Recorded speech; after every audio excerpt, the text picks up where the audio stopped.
اور شروع میں جو آیت کریمہ پڑھی ہے ان میں سے ایک آیت پھر آج کا میں نے موضوع سوچا ہے کہ اللہ تعالیٰ ارشاد فرماتا ہے وَاذْكُرْ فِي الْكِتَابِ إِبْرَاهِيمَ إِنَّهُ كَانَ صِدِّيقًا نَبِيًّا۔ اللہ تعالیٰ ارشاد فرماتا ہے اور یاد کرو کتاب میں حضرت ابراہیم علیہ السلام کو إِنَّهُ كَانَ صِدِّيقًا نَبِيًّا کہ وہ بے شک صدیق تھا اور نبی غیب کی خبریں بتاتا۔ تو اس آیت کریمہ کے اندر ایک ذکر ابراہیم اور دوسرا صدیق اور تیسرا غیب کی خبریں بتاتا اللہ کا نبی۔ تو تین باتیں ان کے اوپر ذکر ہو چکا۔ تو جب خلیل اللہ کو یاد کرنا اللہ کا حکم ہے تو حبیب اللہ کو یاد کرنا اس سے زیادہ اجر و ثواب کا مستحق ہے۔ کیوں؟ جتنے انبیاء علیہ السلام ہیں وہ حضور ہی کا سردار ہے۔ اللہ تعالیٰ نے یہ تمام محققین مفسرین محدثین بیان کر چکے، اپنی اپنی کتابوں میں یہ باتیں لکھ چکے ہیں کہ نبی پاک علیہ السلام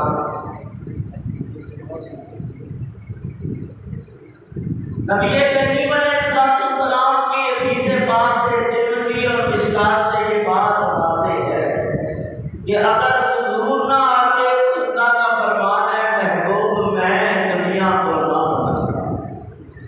تو جن کے صدقے کائنات بنی ہے انبیاء مرسلین آئے ہیں، وہ جب دوسرے نبیوں کا ذکر کرنا یہ اللہ کا حکم ہے اور اس کو راضی کرنے کے مترادف ہے، تو حبیب اللہ کے ذکر سے کس قدر اللہ کی ذات خوش ہوتی۔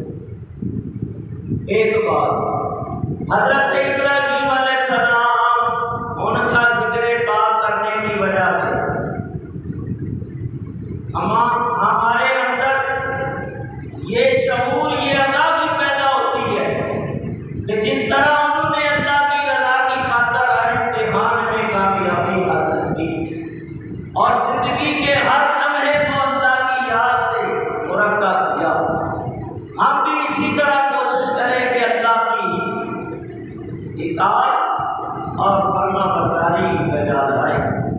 نبی کریم علیہ السلام آپ کا ذکر پاک کرنا بھی تمام اذکار سے زیادہ، بلکہ حضرت امام جعفر صادق رضی اللہ تعالیٰ عنہ فرماتے ہیں کہ میں نے یہ روایت اپنے والد حضرت امام محمد سے، انہوں نے امام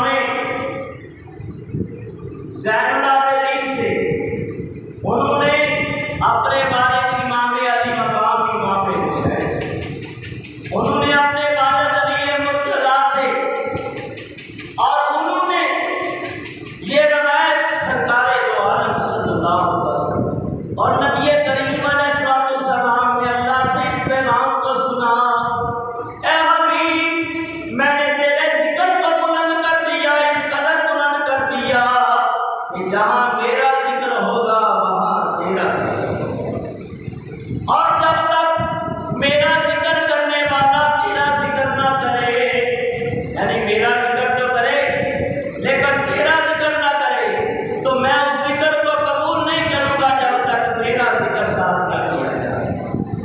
اس قدر نبی پاک کے ذکر سے رب راضی ہوتا ہے اور رب نے اپنے حبیب سے وعدہ کیا۔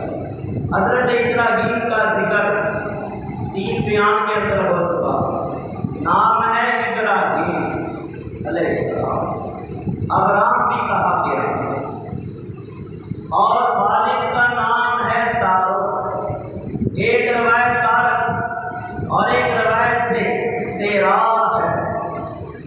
آخر حضرت ابراہیم علیہ السلام کا چرچا ہے، والد نہیں۔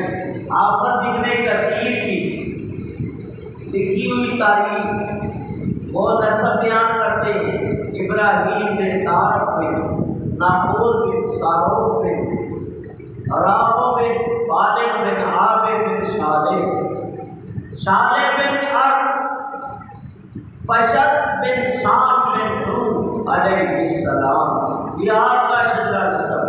آپ کی والدہ کا نام ایک اور پہ امیلہ یا امیلہ کا، اور ایک اور کے مطابق مونا بنت قربتا ہے، یہ حضرت ابراہیم کی والدہ، اور آپ کی کنیت ابو طیفان ہے، یعنی مہمانوں کا باپ۔ حضرت ابراہیم علیہ السلام اللہ تعالیٰ فرماتا ہے وَإِذِ ابْتَلَىٰ إِبْرَاهِيمَ رَبُّهُ بِكَلِمَاتٍ، ہم نے چند باتوں میں ان کی آزمائش کی اور وہ ہر آزمائش میں پورے ہوتے، یعنی ابراہیم علیہ السلام ہر امتحان میں کامیاب ہوئے، اور آپ ہی وہ نبی ہیں جس کے اوپر صحائف آسمانی نازل ہوئے۔ قرآن پاک کے اندر سورہ طارق کے اندر ان صحائف کا ذکر ہے، اور اللہ تعالیٰ فرماتا ہے صحف ابراہیم و موسیٰ، ہم نے ابراہیم علیہ السلام پر اور حضرت موسیٰ علیہ السلام پر صحائف نازل کیے، اور بات بیت میں آتا ہے کہ حضرت آدم علیہ السلام پر بھی صحیفے نازل ہوئے۔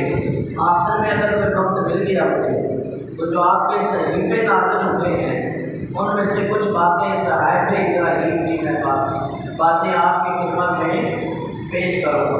بہرحال 60 صحیفے حضرت شعیب علیہ السلام جو مدین کی طرف نبی بنا کے بھیجے ان پہ نازل ہوئے، 30 صحیفے حضرت ابراہیم علیہ السلام پر نازل ہوئے، 10 صحیفے حضرت موسیٰ علیہ السلام کے اوپر نازل ہوئے۔ تو یہ کسی نبی کے اوپر کتاب آتی تھی اور کسی نبی کے اوپر صحیفے اترتے، تو صحیفوں کی کل تعداد کتنی ہے؟ 100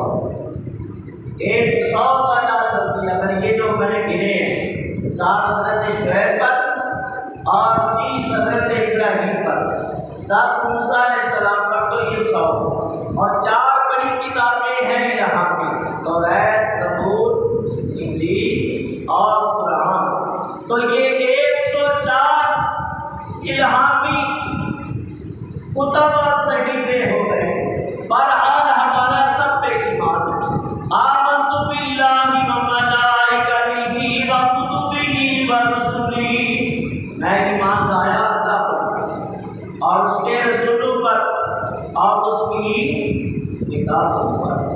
تو جتنے صحائف ہیں یا کتب ہے سب پہ ایمان رکھنا ضروری ہے۔ اگر کوئی بندہ کہے کہ میں تو قرآن کو مانتا ہوں، آخر زمان نبی کو مانتا ہوں، میں تو توریت کو نہیں مانتا، تو وہ مسلمان نہیں ہوتا۔ زبور کو چلو توریت کو مانتا ہوں، میں زبور کو نہیں مانتا، تو کیا ہے؟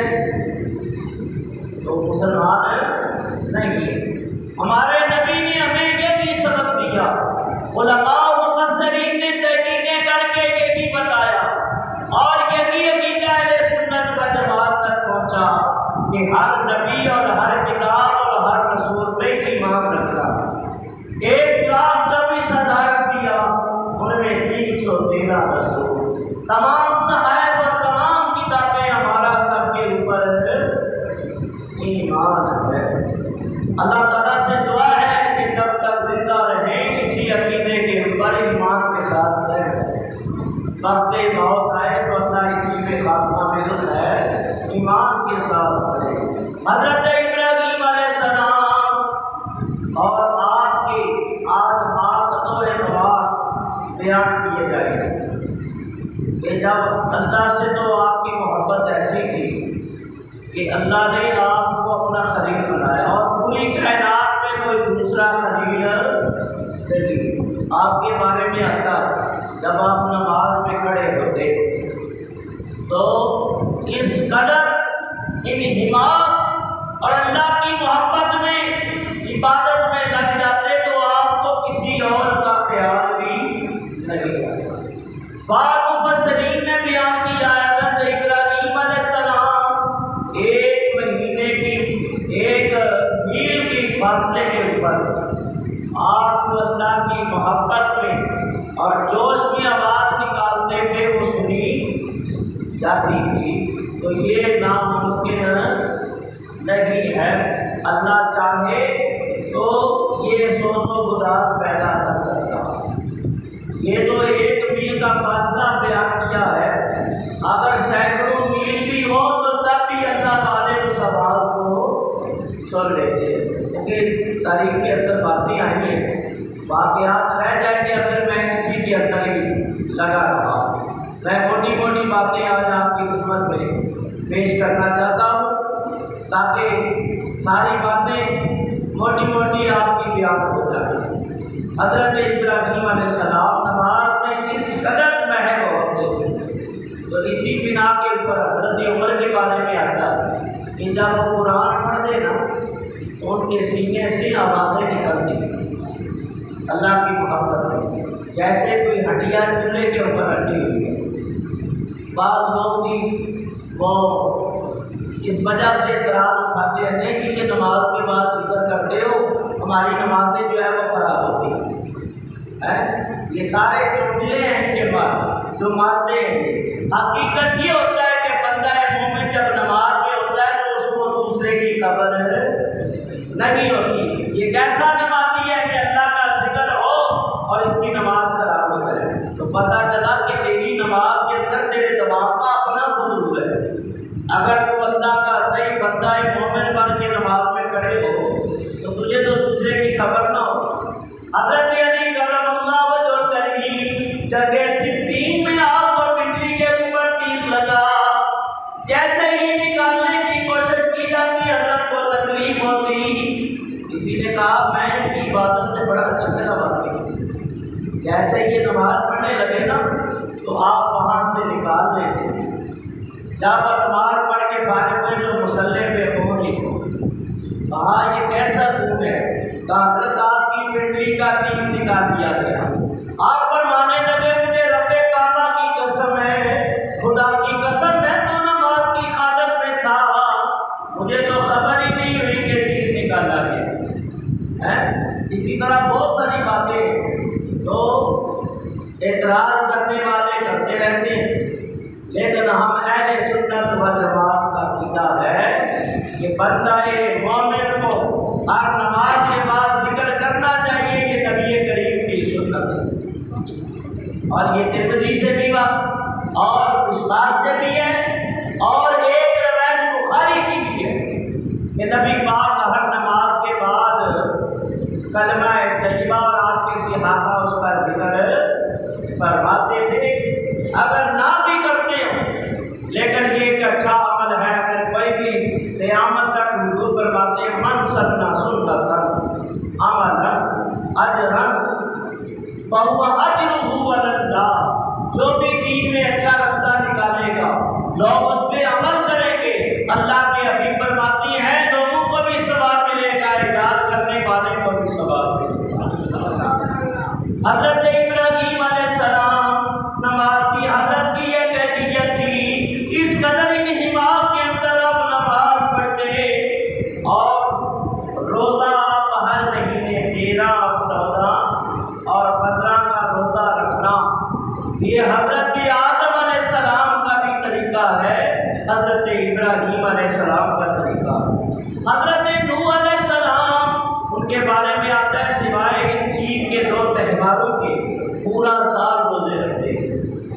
حضرت داؤد کے بارے میں آتا ہے کہ وہ آدھا سال روزے رکھتے تھے، اور حضرت ابراہیم علیہ السلام مہینے میں 3 روزے رکھتے تھے، اور آپ مشغلہ آپ کا کھیتی باڑی اور بکریاں، اور آپ کے تقریباً بعض روایتوں میں آتا ہے 5000 بکریوں کے ریوڑ تھے، اور بعد میں آتا ہے کہ 2 پہاڑوں کے درمیان کا جتنا علاقہ تھا وہ سارا آپ کی بکریوں کے مال سے بھر جاتا، جس میں گائے بھی تھی اور اونٹ بھی تھے، اور اس سے اندازہ کریں کہ 4000 کتے یا 400 آپ نے مال کی رکھوالی کے لیے رکھے ہوئے، اور ان کے گلے میں ہر کتے کے سونے کا پٹا تھا،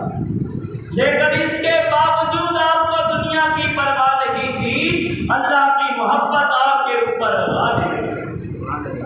اللہ تعالیٰ کے فرشتوں میں سے کسی نے عرض کی مولا اس قدر مال ہے تیرے خلیل کے پاس، اور شاید اسی وجہ سے وہ تیرے ذکر میں رکھا، تو اس وقت بھی آپ کا امتحان کیا۔ حضرت جبریل علیہ السلام لباس بشری کے اندر حضرت ابراہیم علیہ السلام کے سامنے آئے، اور آگے انہوں نے تسبیح ملائکہ جو کہلاتی ہے وہ آپ نے پڑھی۔ ایک تو تسبیح ملائکہ ہے سبحان اللہ و بحمدہ سبحان اللہ العظیم، ایک ہے قدوس قدوس ربنا ورب الملائکہ والروح، اللہ پاک، اللہ پاک ہے، قدوس قدوس ہے، ربنا ورب الملائکہ، وہ ہمارا بھی رب ہے، وہ تمام فرشتوں کا بھی رب ہے۔ بڑی سریلی آواز کے اندر فرشتے نے اللہ تعالیٰ کی یہ تسبیح بلند کی، تو وہ سن کر حضرت ابراہیم علیہ السلام کو وجد ایسا وجد آیا، بعض ایسے بیانات ہو جاتے ہیں انسان کے جسم کے اوپر دردہ تاری ہوتا ہے، کیفیتیں بدل جاتی ہیں، اپنے آپ میں نہیں رہتا، کیونکہ یہ قرآن نے بیان کیا وَإِذَا تُلِيَتْ آيَاتُهُ زَادَتْهُمْ إِيمَانًا وَعَلَىٰ رَبِّهِمْ يَتَوَكَّلُونَ۔ اللہ تعالیٰ قرآن کریم کے اندر ارشاد فرماتا ہے جب ایمان والوں کے اوپر، اللہ کے نیک بندوں کے اوپر اس کے قرآن کی آیتیں پڑھی جائیں، ان کا ایمان اور بڑھ جاتا ہے۔ وَعَلَىٰ رَبِّهِمْ يَتَوَكَّلُونَ، اور وہ اپنے رب ہی کے اوپر توکل اور بھروسہ کرتے ہیں۔ تو قرآن کی آیتوں سے تعلق کیفیت، یہ کیفیت ہی تو تھی کہ فاروق اعظم کے دل کے اندر اسلام کی محبت پیدا ہو ہے، قرآن سن کے آنکھوں سے آنسو جاری ہو گئے۔ یہ کیسا ہم دیکھا خدا ہے کہ مکے کے اندر 360 خدا، ان کا حکم صرف اس حدود حرم میں بھی نہیں چلتا ہے۔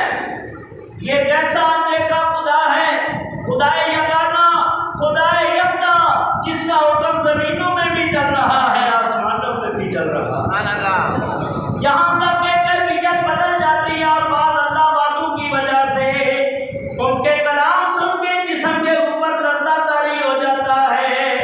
جب حضرت ابراہیم علیہ السلام نے فرشتے کی زبان سے سریلی آواز کے اندر اللہ تعالیٰ کے ناموں کی تسبیح سنی، کیفیت بدل گئی، اور فرشتہ جو لباس بچری میں آیا تھا کہ اللہ کے سارے بندے بڑا مزہ آیا ہے، اس تسبیح کو ایک بار اور سنا، کیونکہ وہ اپنے حبیب کے ذکر سے یعنی اللہ تعالیٰ کے ذکر سے خوش ہوئے، اور اللہ کا ذکر جس قدر محبت سے کرو گے، سنو گے، تو کیفیت بدل جائے گی۔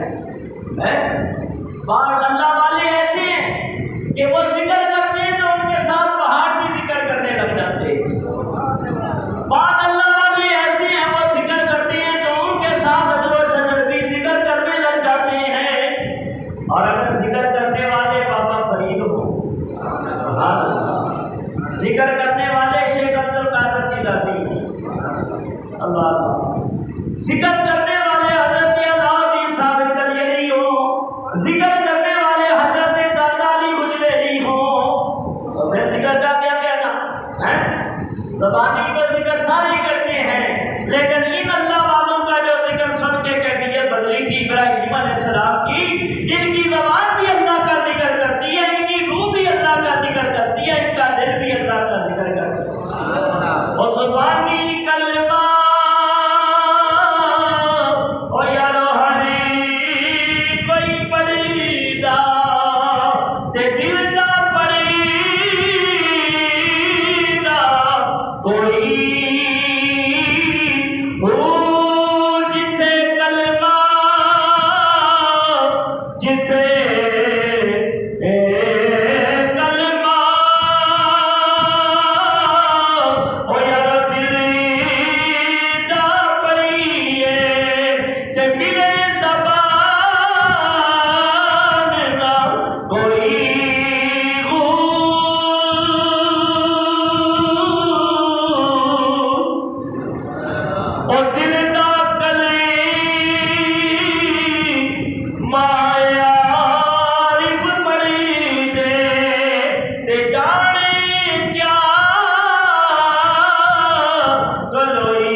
تو پھر وہ کلمے کا ذکر زبان پہ بھی جاری ہوتا ہے، دل پہ بھی جاری ہوتا ہے، دماغ پہ بھی جاری ہوتا ہے، بلکہ اس کی روح پہ بھی جاری ہوتا ہے۔ اس لیے اکثر میں کہتا ہوں اللہ اللہ کرنے کا مزہ، اللہ اللہ کرنے کا مزہ مرشد کے میخانے میں ہے۔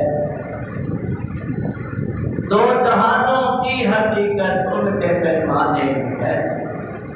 اللہ اللہ کرنے والے جنت میں جائیں گے، جو نہیں کرتے ذکر خدا قلب مشکائیں گے۔ اللہ اللہ کرنے سے دل میں نور ہے، اللہ اللہ کرنے سے دل میں نور ہے، جو نہیں کرتے ذکر خدا وہ اس نعمت سے محروم ہے۔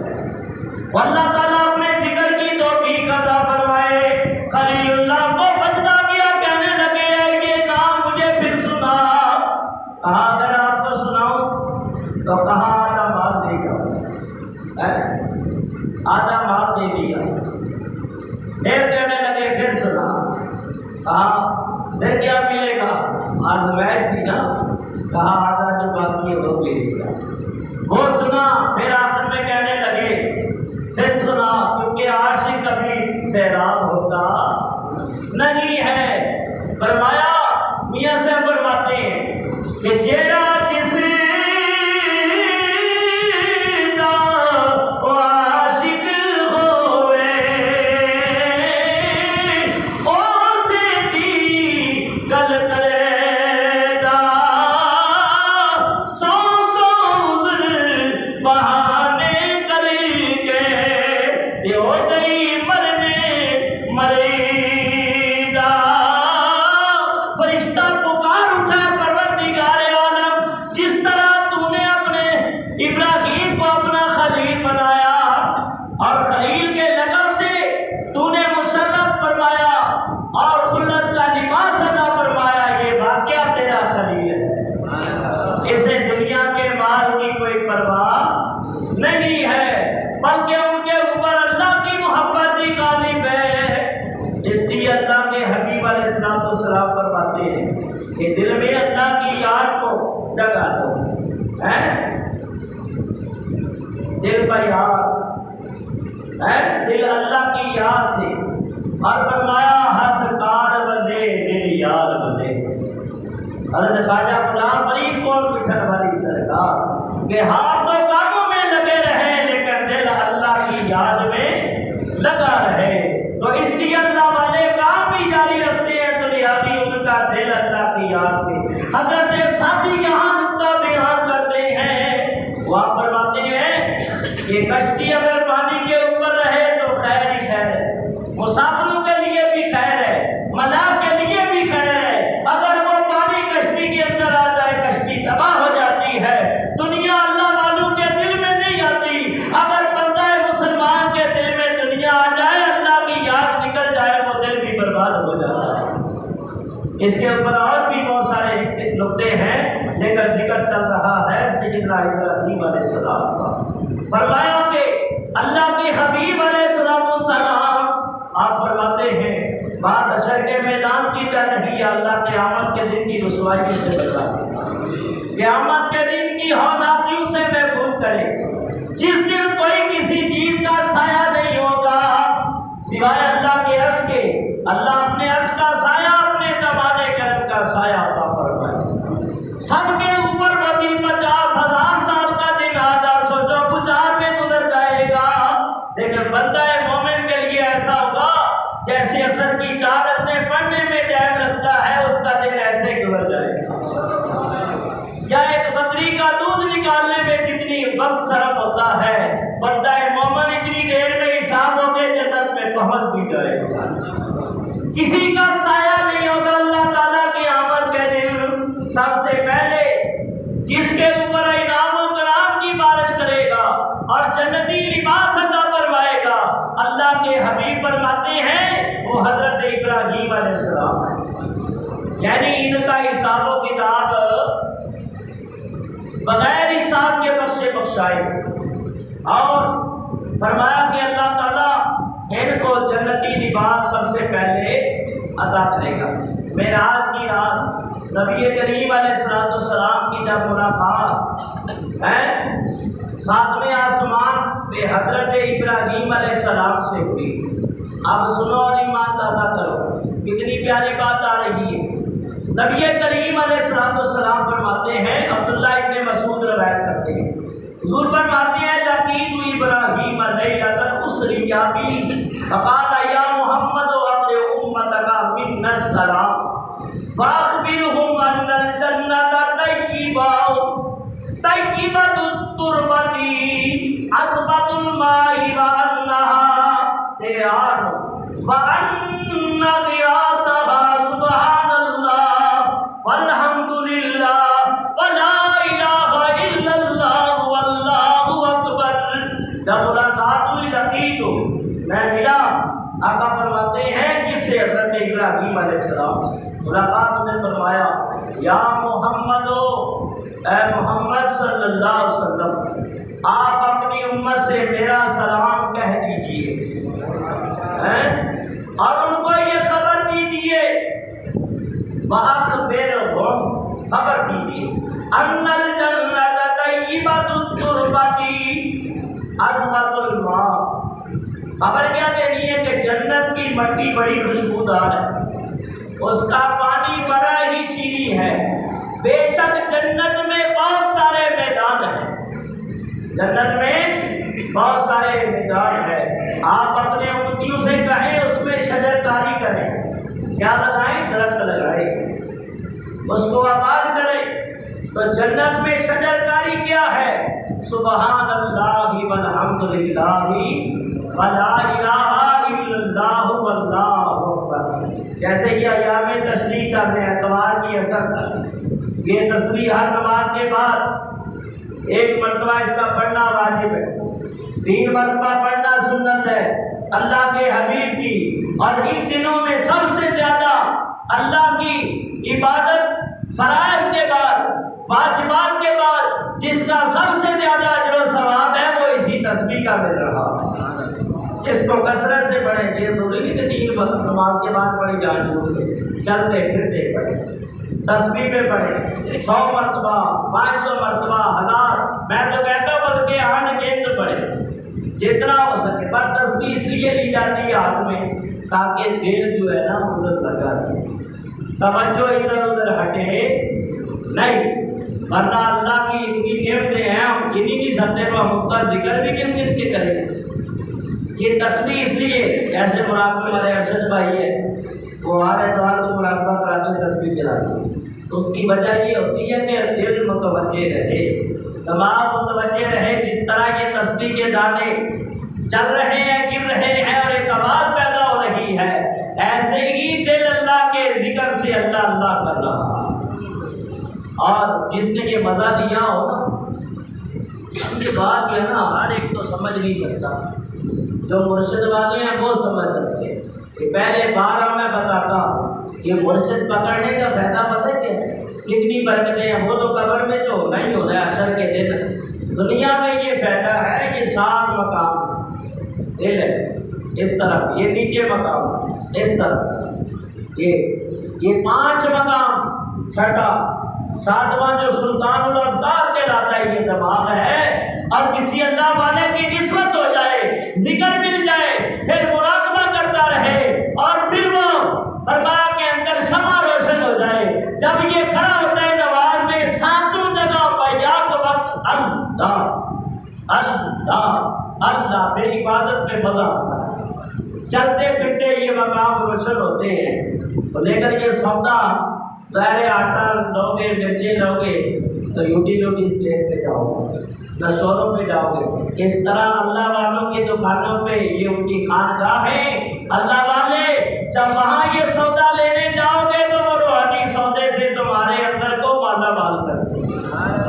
اللہ ہمیں عمل کی توفیق، مرشد پکڑنے کا مقصد صرف یہی ہوتا ہے کہ اندر کا سلسلہ روشن ہو جائے، اللہ سب کو عمل کی توفیق عطا فرمائے۔ بہرحال یہ تسبیحات ہیں۔ حضرت ابراہیم علیہ السلام کے بارے میں ایک بات یہ بھی آتی ہے کہ میت ہو گئی، میت لوگ رو رہے ہیں، میت کے اوپر ویسے رونا نہیں چاہیے، منع کیا گیا ہے کہ میت جب ہو جائے صبر کرے، تحمل کا مظاہرہ کرے۔ نبی پاک فرماتے ہیں واویلا کرنا، آہو بکا کرنا، جزا و فضا کرنا، بال نوچنا اور منہ پہ تماچے مارنا، یہ بے صبری کا مظاہرہ۔ اور مومن کی شان یہ ہے کہ وہ ہر حال میں صبر کرتے۔ اہل بیت کا واقعہ آپ کے سامنے کتنا بڑا ظلم ہوا ہے، لیکن امام علی مقام نے آخری وقت بھی کہا تھا کہ میں جب اللہ کی راہ میں قربان ہو جاؤں تو جزا و فضا نہ کرنا، آہو بکا نہ کرنا۔ اس لیے میں نے اپنے نانا محمد مصطفیٰ صلی اللہ علیہ وسلم سے سن رکھا ہے کہ مومن صابر و شاکر رہتا ہے، اور جب صبر کرتا ہے تو اللہ صبر پہ اسے بے حساب اجر عطا فرماتا ہے۔ حضرت یعقوب کا کتنا پیارا بیٹا لال، جگر کا ٹکڑا یعقوب، یوسف علیہ السلام کتنے سال جدا رہے، اس کے باوجود فرمایا کہ یہ محبت تو رلاتی تھی لیکن دل اللہ کی یاد میں رہتا تھا۔ کوشش یہ کیا کریں، ہاں بعض مقام ایسے آئے ہیں کہ حضور بھی روئے۔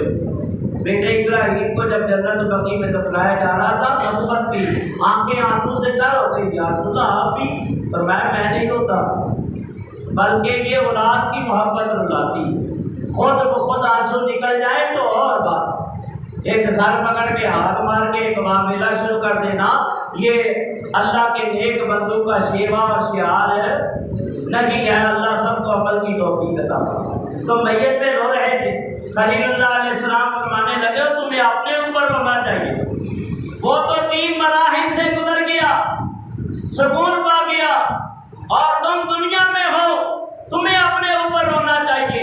ایک تو وہ کہ اس کی روح قبض ہو گئی، اس نے فرشتہ اجل کو دیکھ لیا، دوسرا اس نے موت کا ذائقہ چکھ لیا جو سب سے تلخ ذائقہ۔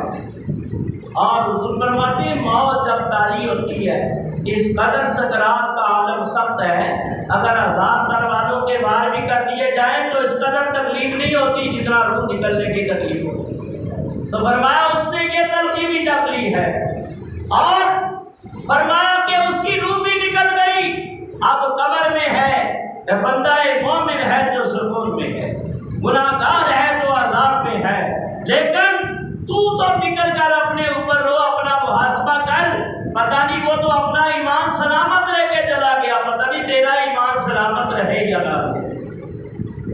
تو نے ابھی فرشتہ اجل کو بھی دیکھنا ہے، اور روح نکلنے کے معاملے سے بھی دو چار ہونا ہے، اور یہ نہیں پتا، بے خوف کبھی نہیں ہو سکتا، پتہ نہیں ایمان سلامت لے کے جائے یا نہ لے کے جائے، تو یہ کیفیت بھی طاری ہے۔ برحال دعا ہے اللہ وقت اجل نبی پاک کا دیدار عطا فرمائے، کلمہ طیبہ کو زبان پہ جاری فرمائے۔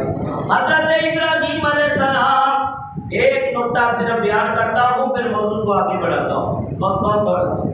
آپ کو ابو ضیفان بھی کہتے ہیں، مہمانوں کا باپ، بغیر مہمان کے کھانا تناول نہیں کرتے، کئی دن گزر جاتے ہیں، اور انتظار رہتا کہ کوئی اللہ کا بندہ ملے اور میں اس کے ساتھ بیٹھ کے، اور بہت سارے ایسے لوگ ہیں اللہ کے نیک بندے، ہم کو ایسے مزہ آتا بھی نہیں، اور ہمارے یہاں اگر مہمان آ جائے نا تو ایک منہ بنا لیتے اور دوسرا دل میں برا بناتے ہیں، ابھی یار گلے پڑتے ہیں، اب یہ بھی کرنا پڑے گا وہ بھی کرنا۔ حضور فرماتے ہیں آخری مضیفہ علی منازلہم، مہمان کی مہمان نوازی اس کے مرتبے اور رتبے اور مرتبے اور مقام کے مطابق کیا کرو، یعنی جتنا بڑا عہدے والا ہے پیدا والا کہتے ہیں تو سبحان اللہ اس کی مہمانی کے کیا کہتے ہیں، لیکن عام بھی بندہ، کیونکہ صحابہ ابراہیم میں واقعات رہ جائیں گے کہ جو ابراہیم علیہ السلام پہ صحیفے نازل ہوئے ہیں،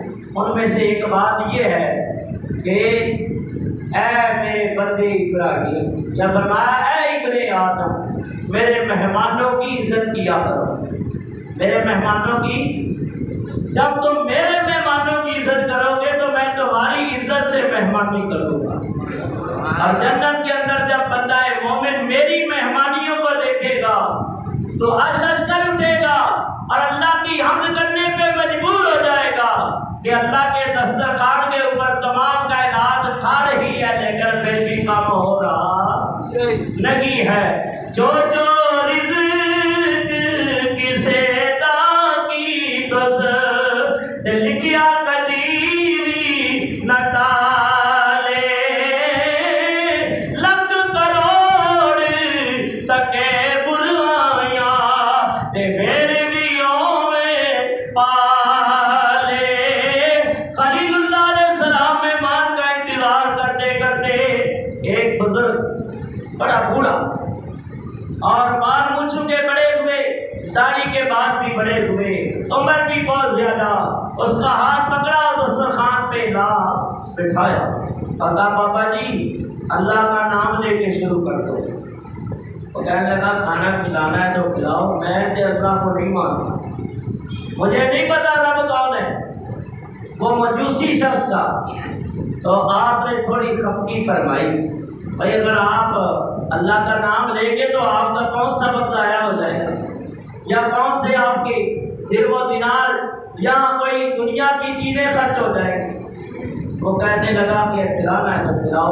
آپ نے خفگی فرمائی، اٹھ گئے۔ جب اٹھ گیا تو اب پیغام میں وحی آ گیا، خلیل اللہ جلدی کرو، پہلے اس بندے کو راضی کرو،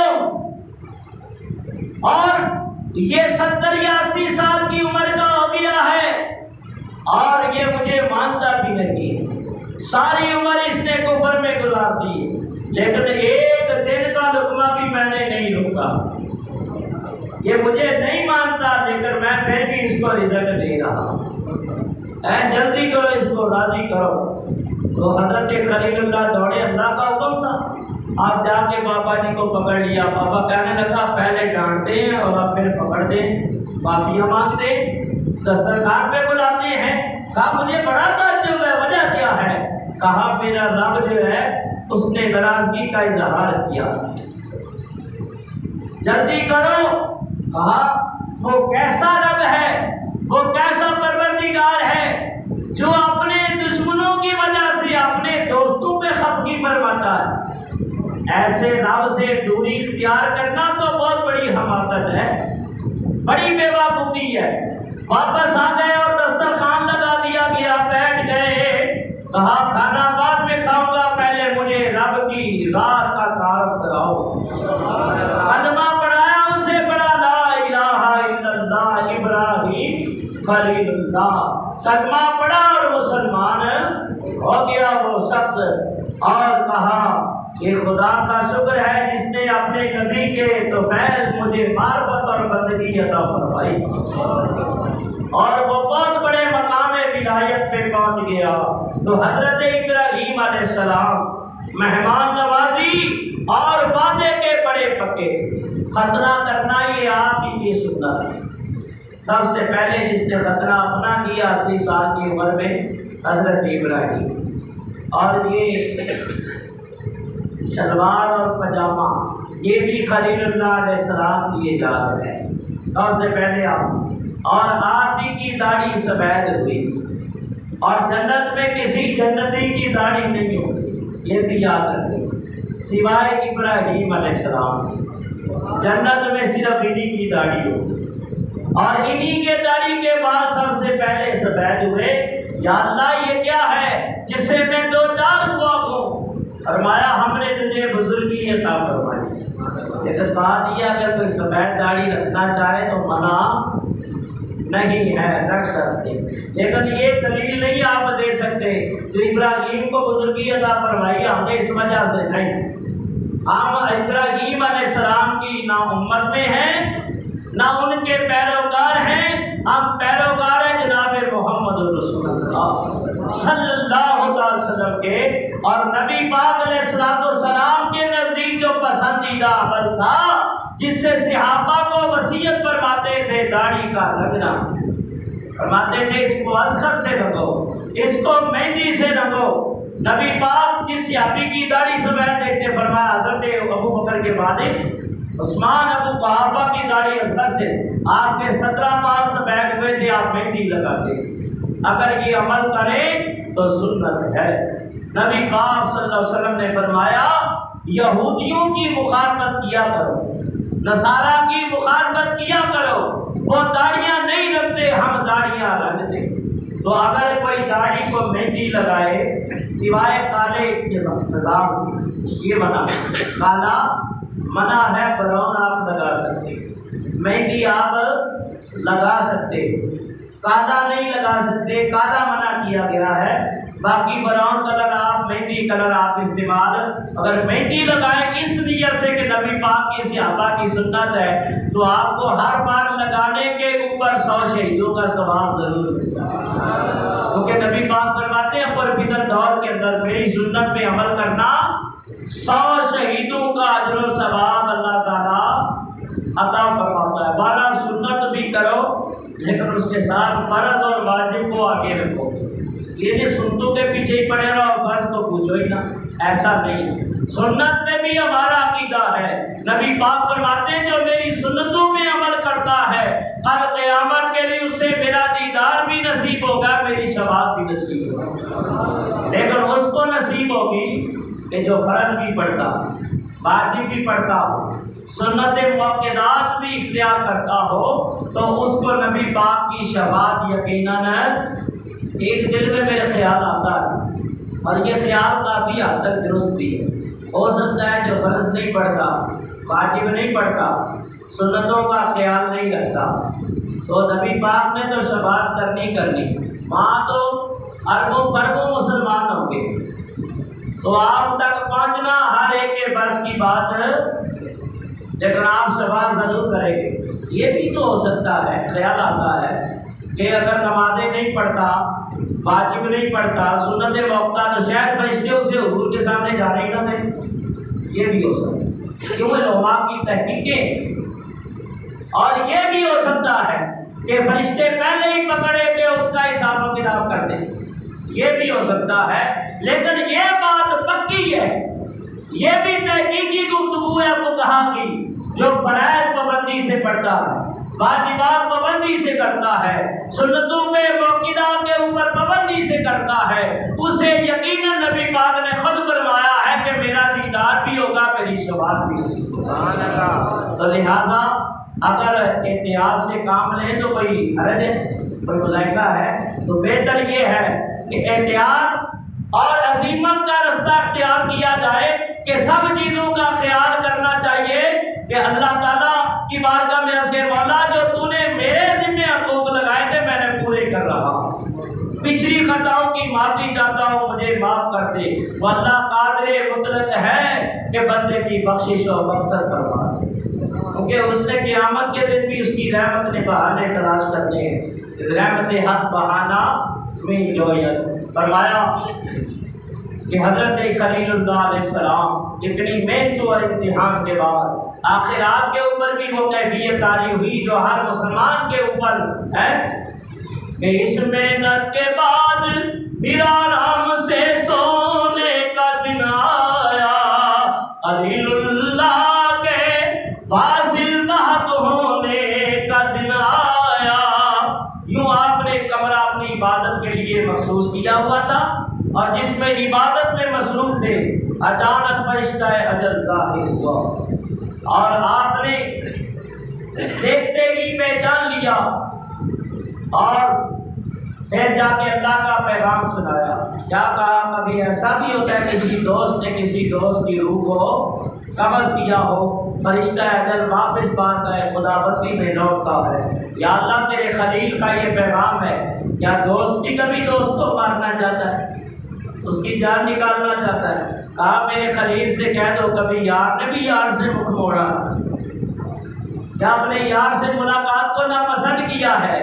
جب یہ پیغام آیا تو خلیل اللہ خوش ہو گئے کہ شکر ہے کہ اللہ تعالیٰ میری ملاقات کو پسند کرتا ہے، تو میں بھی اپنے رب کی ملاقات کو پسند کرتا ہوں۔ خوشی سے ویسے کوئی بھی مرنا پسند نہیں کرتا، لیکن اللہ کی حبیب فرماتے ہیں، حدیث قدسی ہے، رب فرماتا ہے جو میرے ملنے کو پسند کرتا ہے میں بھی پسند کرتا ہوں، اور جو میرے ملنے کو ناپسند کرتا ہے میں بھی ناپسند کرتا ہوں۔ تو اللہ کی حبیب فرماتے ہیں بندہ مومن وہ اللہ کی ملاقات سے زیادہ کوئی پیاری چیز کوئی نہیں ہو سکتی، اس لیے فرمایا الموت تحفۃ المؤمن، کہ موت مومن کے لیے تحفہ ہے۔ الدنیا سجن المؤمن والکافر بالجنہ، یہ کافر کے لیے جنت کی مثل ہے، مومن کے لیے قید خانہ ہے۔ بہرحال ایک قول 175 سال، ایک قول 195۔ ابن قلبی کا قول ہے یا علامہ کاشفی نے مسعودی کا قول لکھا ہے کہ 200 سال حضرت ابراہیم علیہ السلام نے عمر، اور آپ کی زوجہ حضرت سارہ، آپ کی زندگی میں ان کا وصال ہوا، 127 سال عمر پائی، ان کے بدن سے اسحاق نبی پیدا ہوئے۔ آپ کی زوجہ حضرت ہاجرہ مکے میں وصال فرمایا تو بیت اللہ کے قریب دفنائی گئی، ان سے ایک بیٹا اسماعیل ہوا، اور حضرت سارہ کے بعد آپ نے کنتورہ نامی ایک عورت سے نکاح کیا جس سے آپ کے 6 بیٹے پیدا ہوئے، اور یوں آپ نے 200 سال کی عمر پائی۔ اور بیت المقدس میں یہ خاص ایک عمارت حضرت داؤد ابن سلیمان علیہ السلام نے تعمیر فرمائی، جہاں حضرت ابراہیم کا مزار بھی ہے، حضرت اسحاق کا بھی ہے، حضرت یعقوب نبی کا بھی ہے، آج حضرت یوسف کو مصر سے لے کے آئے، ان کا مزار بھی یہی ہے۔ اور اس کو داؤد ابن سلیمان نے اس عمارت کو جو چوکور قسم کی ہے تعمیر کرایا، اور شہر جبرون اس کو کہتے ہیں، آج کل اس کا نام ہے الخلیل، مقام الخلیل، تو وہ آج بھی بیت المقدس میں واقع ہے۔ یوں آپ کا مزار مرجع خلائق ہے۔ یہ 4 بیان کے اندر میں نے مختصراً چیدہ باتیں میں نے آپ کی خدمت میں پیش کی ہیں۔ اللہ تعالیٰ پیارے نبی حضرت ابراہیم علیہ السلام کا ذکر پاک کرنے کے توفیق میری اور آپ کی بخشش فرمائے، اور جتنے واقعات چیدہ میں نے پیش کیے، اللہ ہم سب کو ان تمام واقعات سے سبق اور درس لینے کی توفیق عطا فرمائے۔ جو اللہ فرماتا ہے قرآن کریم میں، لَقَدْ كَانَ فِي قَصَصِهِمْ عِبْرَةٌ لِأُولِي الْأَلْبَابِ، یہ قصے ہم اس لیے بیان کرتے ہیں تاکہ ان سے سبق حاصل ہو، واقعات میں حاصل، یہ سبق حاصل۔ اگر تقریر سنانا مقصد ہو اور ہم سبق بھی کوئی حاصل نہ ہو تو پھر وہ مقصد فوت ہو جاتا ہے۔ تو بہرحال دعا ہے اللہ تعالیٰ جس طرح انہوں نے قربانیاں دی، امتحان میں کامیابیاں عطا فرمائی، اللہ دنیا کی زندگی میں ہمیں اپنی رضا جوئی عطا فرمائے۔ واللہ الہادی والمعین وما علینا الا البلاغ المبین۔